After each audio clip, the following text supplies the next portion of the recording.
En marketing, t'as que deux manières de progresser. La première, c'est de faire du marketing, et la deuxième, c'est de se faire marketer. Hello, c'est Thomas Olivier, marketeur, podcasteur et infodivertisseur. Je fais du marketing et j'aide les gens à faire pareil tous les jours. Dans Moment M, je vais te raconter les histoires des marchés, marques et personnalités qui façonnent le marketing game. But de l'opération ? T'exposer suffisamment pour que tu puisses toi aussi raisonner comme un marketeur pro.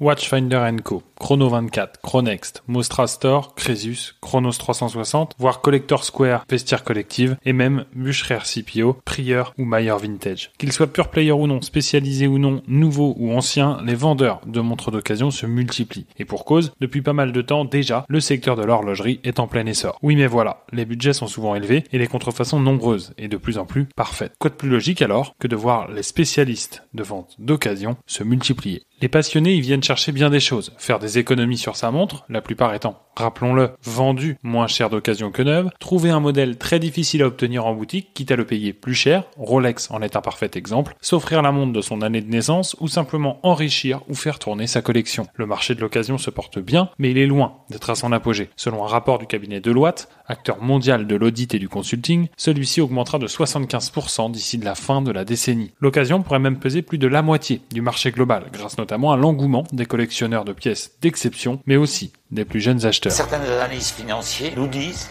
que le marché actuellement est de 22 milliards de montres de collection multimarques, et en 2030, il risque d'être à 32-35 milliards. Par contre, il prévoit aussi qu'en 2030, le marché de la seconde main mondiale soit plus important que le marché du neuf.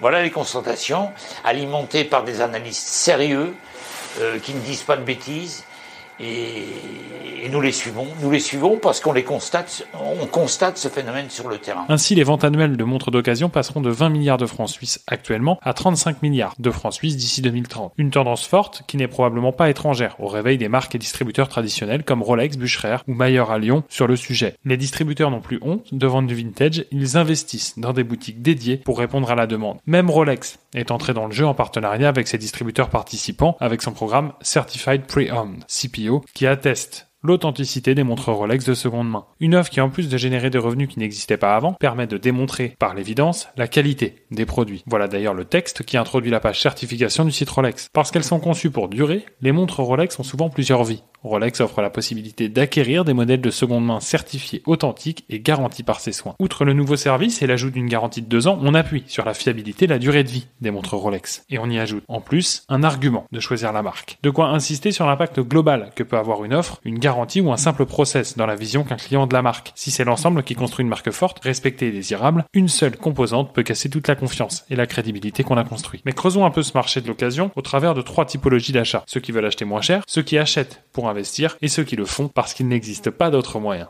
d'obtenir le modèle qu'ils souhaitent. 3 typologies d'achats donc, mais aussi 3 approches marketing différentes que nous allons développer dans cet épisode. Pour commencer, abordons le plus évident, acheter d'occasion pour payer moins cher. La logique est implacable, elle fait sens pour la plupart des produits, tout marché confondu, et apporte son lot d'avantages et inconvénients. Vous achetez une voiture de 100 000 km moins cher qu'un véhicule neuf, mais vous n'avez pas autant de garantie, vous ne choisissez pas les détails, la voiture est comme elle est, c'est à prendre ou à laisser, et quelqu'un d'autre l'a possédée avant vous, ce qui n'est peut-être pas très important dans le cas d'une voiture ou d'une maison, mais qui peut avoir beaucoup d'importance en horlogerie. Pour une montre donc, l'idée peut être la même. Vous payez un modèle qui est sorti de la boutique pour la première fois au poignet de quelqu'un d'autre, vous l'achetez moins cher, la décote étant réelle pour la plupart des modèles, mais si la montre est en bon état, ce qui est presque toujours le cas dans ce marché, vous avez surtout la possibilité de surchoper, c'est-à-dire d'acquérir un modèle qui n'est pas dans votre budget au prix boutique, mais qui devient accessible si vous n'êtes pas le premier à l'acheter. Ce système est plutôt simple, je ne vais donc pas m'y éterniser, mais intéressons-nous à une nuance de cette typologie, les montres neuves de stock. Pour conserver la comparaison avec l'automobile, c'est ici l'équivalent d'acheter chez un mandataire, comme distinction par exemple, vous achetez moins cher un modèle comme neuf. Ce phénomène existe bel et bien en horlogerie, et voici comment nous pouvons l'expliquer. Dans un précédent épisode, nous avions parlé d'Hermès et de la difficulté que la marque a pour écouler certains de ses modèles. La production tourne, mais les clients ne se bousculent pas. Il y a donc du stock sur les bras. Aucun souci donc, en tout cas sur le plan logistique, si le modèle en question reste au catalogue. En revanche, si ce dernier disparaît au profit d'une nouvelle référence, comme c'est le cas régulièrement, ne serait-ce que pour un changement de mouvement, alors le distributeur et la marque ont du stock à revendre. Stock qu'il leur est impossible impossible d'écouler en boutique puisqu'ils sont dans l'obligation d'écouler les nouvelles références. C'est dans ce genre de cas où des modèles de montres ou des composants sont arrêtés et ou remplacés par de nouvelles versions qu'apparaît un modèle neuf de stock. Les professionnels de l'occasion y trouvent des pièces en parfait état à proposer à leurs clients. Les collectionneurs bénéficient des avantages d'une montre neuve sans pour autant en payer le prix. Quant aux marques, elles peuvent écouler les invendus sans perturber la nouvelle gamme. Voilà qui est dit. Passons maintenant aux investisseurs. On voit arriver beaucoup d'investisseurs sur des pièces anciennes.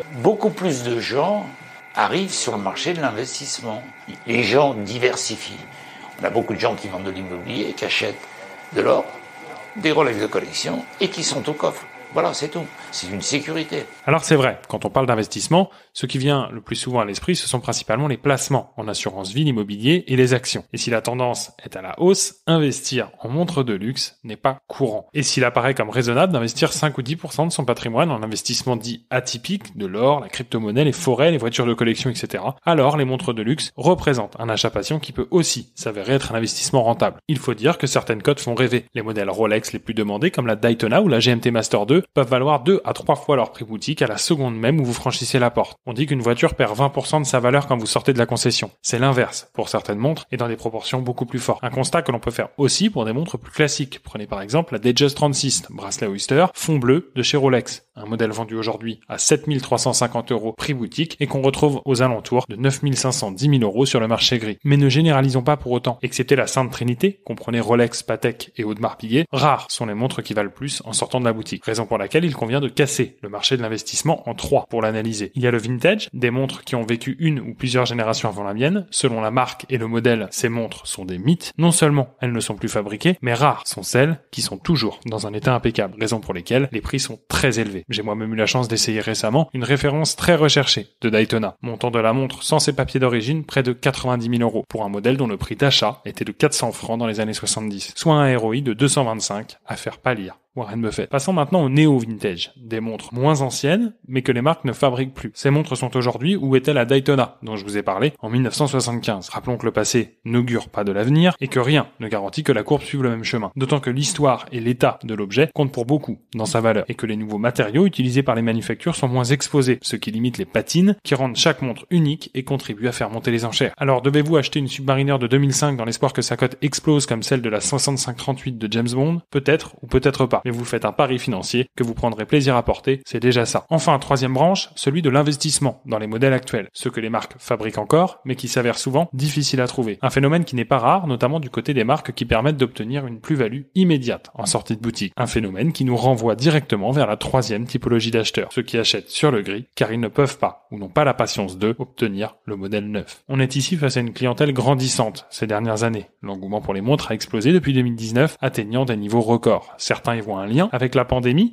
les gens n'ayant rien d'autre à acheter, les Covid traders ayant découvert la bourse pendant le confinement, ou avec l'explosion des crypto-monnaies. Ce que la brutale retombée des prix constatée en avril semble confirmer, puisqu'elle correspond à la chute des valeurs des crypto-monnaies et des marchés boursiers. Dans tous les cas, la demande pour certains modèles a explosé, créant une impossibilité de l'obtenir neuf chez son distributeur officiel, obligeant le recours au marché gris, ce qui a fait, logiquement, augmenter les prix. L'étude de cas est parfaite pour illustrer ce qui fait le prix d'un produit. Le désir que les gens ont de l'avoir, bien plus que la différence entre la marge et son coût de production. Et dans certains cas, le désir est tellement fort qu'il fait oublier le bon sens et ouvre la porte aux escrocs. C'est ce qui explique le nombre croissant de contrefaçons de montres de luxe, que certains achètent sans le savoir, mais que d'autres portent fièrement pour faire comme s'ils en avaient une. Pour de vrai, nous profitons de cet épisode pour rappeler que la détention de contrefaçons comme la vente constitue un délit. Autre conséquence, des valeurs de revente complètement folles de certaines montres, les vols de montres à l'arraché ont pris une toute autre ampleur ces dernières années. Ils ont augmenté de 27% par rapport à 2021 en région parisienne. Les modèles de luxe font partie des plus recherchés et les agressions sont particulièrement violentes. Braquages, agressions en pleine rue, dans les parkings ou les halls d'immeubles, ces dernières années, les vols de montres de luxe se multiplient. Un sujet sur lequel nous reviendrons dans un prochain épisode dans lequel je recevrai Benjamin Robert, à l'origine d'un produit d'assurance spécialisé dans les montres et autres objets de valeur. Le marché gris, ses opportunités et ses dérives, les marques l'ont longtemps observé sans réagir ni réprimander. Même s'il paraît que Rolex scrute le marché d'occasion et les numéros de série disponibles à la vente pour recouper l'acheteur cherchant à s'enrichir et le blacklister dans l'acquisition de futurs modèles, aucune source officielle ne vient corroborer cette version. Mais après des années d'observation proche du dédain, l'essor des montres d'occasion haut de gamme a poussé les horlogers à passer à l'action. Un exemple de ça avec le groupe Richemont qui a fait le choix d'investir sur ce segment en mettant le grappin sur le site de référence en vente de montres d'occasion Watchfinder. Rolex avec son programme CPO et les grands distributeurs distributeurs comme Prier ou Mayer qui ouvrent des magasins spécialisés dans la revente de pièces vintage. Le marché de l'occasion évoluera, sans nul doute, dans les prochaines années, mais il semble qu'il ait encore de beaux jours devant lui.